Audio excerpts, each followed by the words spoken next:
we will be making chicken noodle soup from scratch. I've been trying to be more intentional about what I put into my family's body, what I put into my body. And aside from being so much better for you, scratch made chicken noodle soup is just so good. And while we're trying to be healthier, I am brewing some tea. I'm really loving dandelion root. I actually do like the taste, but I also really enjoy the health benefits. It optimizes digestion, detoxifies joints, and prevents cell damage from free radicals. If you have a favorite tea for what ails you, I'd love to hear about it in the comments. Here's a look at the ingredients for today's recipe. I'm using gluten-free noodles and chicken thighs. You can switch out whatever ingredients you like, add in things that aren't here, and take away things that are. This is very customizable. I like to prepare my chicken noodle soup in my Dutch oven. If you don't have a Dutch oven, any pot with a lid will do. You just may need to increase the cook time when it gets to the simmer portion of the recipe. We'll start off by adding 7 cups of water to the Dutch oven. Now I'm just going to coarse cut some celery.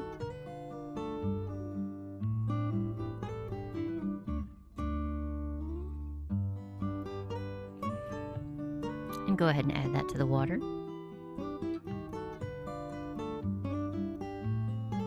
Next, we'll peel the carrots, and then we'll go ahead and coarse cut those as well.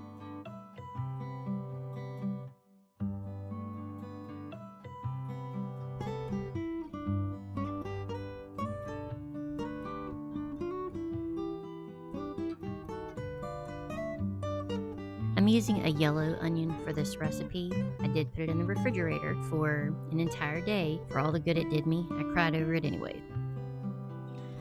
I'll use this whole onion, but only a quarter to go into the broth.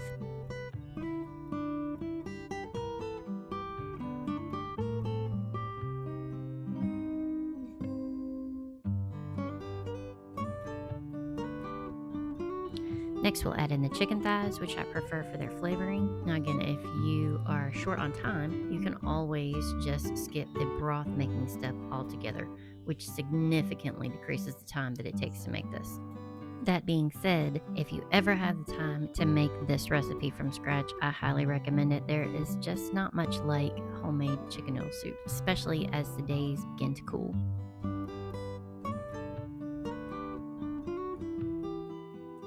Now in this frying pan, I'm going to put the rest of the onion that I cut up, as well as some garlic and some butter, and brown those. Then we'll put them into the broth later on.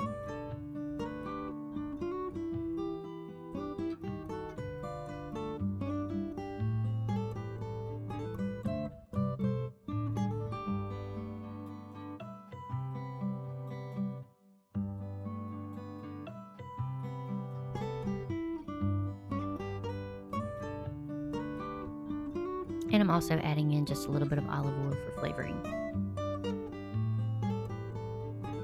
So you want to let your broth cook until your chicken is fork tender, and mine's getting about there. So we'll go ahead and take those out, and I'm going to keep cooking the onions and garlic and butter there until they're nice and brown.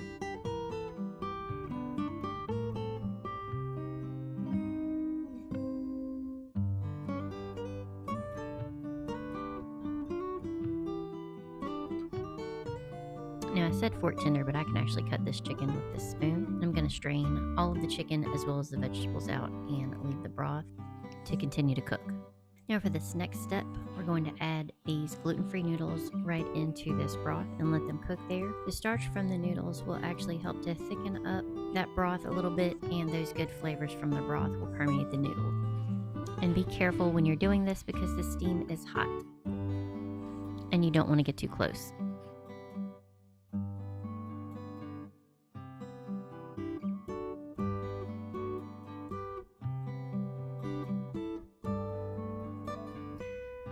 Now I'm going to chop my chicken up. That's the way that I like it. Some people prefer shredded. I don't like the texture, so I chop mine up. But you do your chicken however you like. I did want to state for the record that these are my chickens and none of them were harmed in the making of this chicken noodle soup. Now when your noodles are just about done, you want to go ahead and add back in the ingredients that we took out earlier, the chicken, the vegetables if you like, and then we'll also be adding some more seasoning. The reason why we don't want the noodles entirely done is because we will let this cook for at least another hour or two on low.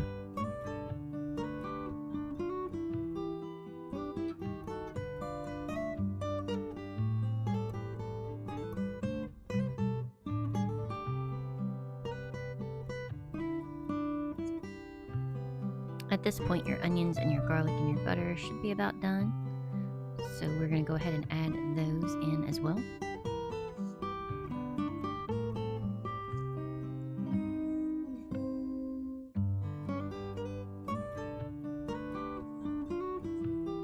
Next, I'm adding in some pepper, a little bit more garlic, and some sea salt.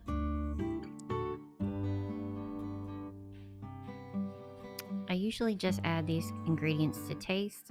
I throw them in, see if I like it. If I feel like it needs more, I just add more. And then I'm cutting up some fresh herbs. I've got some thyme, rosemary, and sage here.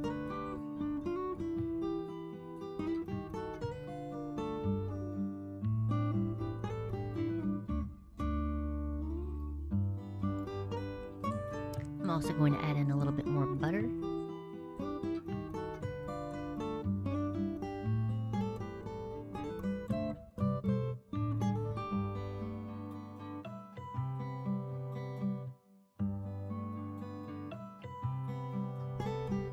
I incorporate bone broth into our meals whenever I can for a boost of protein and collagen.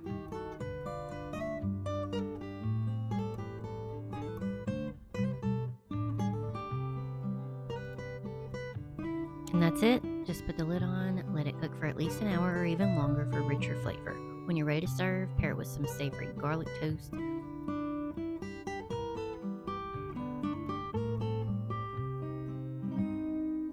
Thanks for cooking with me. I hope you enjoyed this one, and I'm wishing you a magical week.